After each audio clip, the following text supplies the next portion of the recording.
The morning sun bathed our ranch in a golden glow, the kind of Saturday where the world feels still and right. Dew sparkled on the cedar fence posts my son Lucas and I had driven into the ground last summer, each one a testament to our sweat and care. The horses, fed at dawn, snorted playfully, their breath forming faint clouds in the crisp air.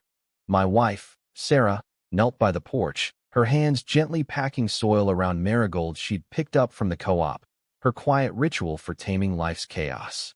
Inside, our 15-year-old daughter, Emma, hummed a pop tune, her hands dusted with flour as she spooned blueberry muffin batter into a tray, wearing my old flannel shirt. In the garage, 13-year-old Lucas tinkered with his RC tanks, the soft click of his screwdriver a steady rhythm as he swapped motors to make them faster, tougher. It was a perfect, predictable morning until a low, guttural roar shattered the peace, a sound that didn't belong, rumbling from deep within our property. I dropped the rope I was coiling and sprinted toward the east pasture, Sarah's puzzled glance following me. Cresting the hill by the chicken coop, the sight hit me like a fist. A yellow skid-steer loader was ripping through our fence, its bucket tearing cedar slats apart like they were nothing. Posts snapped, splintering under the machine's weight. Behind it stood 4 men in black tactical shirts, HOA ENFORC EMENTUNIT, emblazoned in bold white letters. They weren't from around here. Their polished boots, utility belts with radios and zip ties, and laminated badges screamed hired muscle, not neighbors. One clutched a clipboard, overseeing the destruction like a general. I shouted, "This is private land. Get that machine off my fence." The clipboard man didn't blink. "Sir, this fence violates community standards. You were notified. This is HOA jurisdiction." I was floored. "There's no HOA here. This is county land." No hesitation, no apology. They knew there was no HOA. This was a calculated move, a brazen show of power in broad daylight, banking on intimidation to silence us. The fence collapsed, leaving our field exposed, a raw gash in the earth. The horses panicked, ears pinned back, hooves stomping. Our oldest mare, Star, paced in tight circles, while the younger ones eyed the breach with wild fear. Our bull, Brutus, charged the wire gate, forcing Sarah to lean into it with all her strength, her boots skidding as he bellowed in fury. I dialed the sheriff's line. "Busy. Again. Busy." On the third try, a cold, automated voice answered. "You've reached Community Compliance and Civil Enforcement Liaison Services." Not our county dispatch, a deliberate dead end. As I stood there, phone trembling in my hand, the enforcers advanced toward our house. The shortest, a squat man with a wrestler's build, stepped onto our porch without permission. His eyes flicked over Sarah's flower pots, the rocking chair, the wind chime swaying gently. Then he pointed at the American flag by the door. "That's on HOA-protected land. Unauthorized structures will be flagged."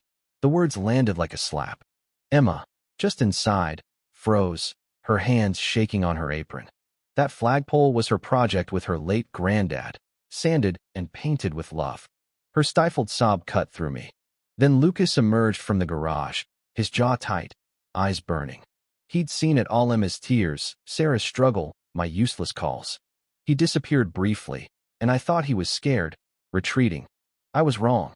He returned, arms wrapped around a black case almost as tall as him. My heart stopped. It was the Barrett M107, a relic from my Marine days, legally owned, locked in the garage. Lucas had seen it maybe twice, once when we cleaned it for a veterans show. I'd told him never to touch it alone. Now he set it on the porch, unlatched it, and opened the lid. The rifle gleamed, untouched, its barrel catching the morning light. He didn't lift it. He stood behind it, legs planted, hands at his sides, and spoke, his voice clear and unshaken. "You're on our land. You broke our fence. My mom's crying. This ends now." The air grew heavy, electric. The clipboard man froze, his smug facade cracking. One enforcer stepped back. Another reached for a plastic sidearm, a cheap bluff. But Lucas's calm was no act. It was a line drawn, not with threats, but with unyielding resolve. Gravel crunched as a sheriff's cruiser rolled up. Sheriff Dan Holt stepped out, hand resting lightly on his belt, eyes scanning the wreckage, the fake enforcers, and Lucas behind the case. Dan, a 20-year veteran, knew our land had no HOA. He didn't shout or draw his weapon. He simply said, "Step away from the house." The enforcers hesitated. The squat one moved toward Dana mistake.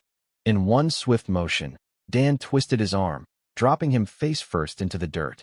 The others raised their hands, their confidence crumbling. Dan stripped their gear, fake badges, radios, a clipboard of fraudulent notices. Under one shirt, a logo, Silverstone Property Services, Inc. Private contractors, not officials. Dan radioed for backup. 4 suspects, impersonating officials. Property damage confirmed. Deputies arrived, cuffs ready. The men sat by the driveway, their fear now raw, exposed. Dan approached the porch, his eyes on the Barrett, then Lucas. "You didn't touch it, right?" Lucas shook his head. "I just stood there." Dan nodded. "Smart kid. Brave kid." He looked at me. He held the line, not with the gun, but with himself. Pride surged, but so did a deeper realization. Lucas wasn't just my boy, it was a guardian. Dan didn't stop at arrests. He dug into the enforcer's scam, uncovering a year-long operation targeting rural families, veterans, widows, immigrants too scared to fight. They'd destroy fences, flagpoles, sheds, then demand payments or land rights with fake fines. Our ranch wasn't the first, but it was the last. Dan's evidence photos, statements, documents Emma salvaged from the field reached the state attorney general. Warrants hit a Tampa shell company operating under names like Neighborhood Harmony Corps. More arrests followed in nearby Clearfield, where another family faced threats over their windmill. Charges piled up: fraud, extortion, racketeering. A photo Sarah took of Lucas behind the Barrett went viral, not for the rifle, but for his defiance. It sparked fierce debates about property rights, fake authority, and a boy's audacity to stand firm. Reporters arrived, cameras ready. Sarah and I declined interviews, but Lucas stepped onto the gravel, my old Marine cap snug on his head. "I didn't hold a gun," he told them. "I stood behind one because Dad taught me people listen when you don't back down." The clip spread veterans forums, law enforcement blogs, national headlines. It wasn't about the weapon, it was about resolve. The governor ordered a review of shady enforcement contracts, exposing exploitative deals across counties. The fake HOA vanished, its logos and forms erased. We rebuilt the fence, stronger, with cedar and steel brackets. Neighbors came, bringing tools and coffee, their presence louder than words. Letters arrived, one from a retired judge. "Your porch restored dignity to property law." Lucas accepted a leadership scholarship but brushed off hero talk. "I'm just a son protecting my mom." The Barrett now rests in a glass case in our living room, beside a photo of Lucas with his granddad. Not a trophy, but a reminder. Strength isn't what you fire, it's what you stand for. Months later, Lucas carries himself taller, quieter, his words heavy with purpose.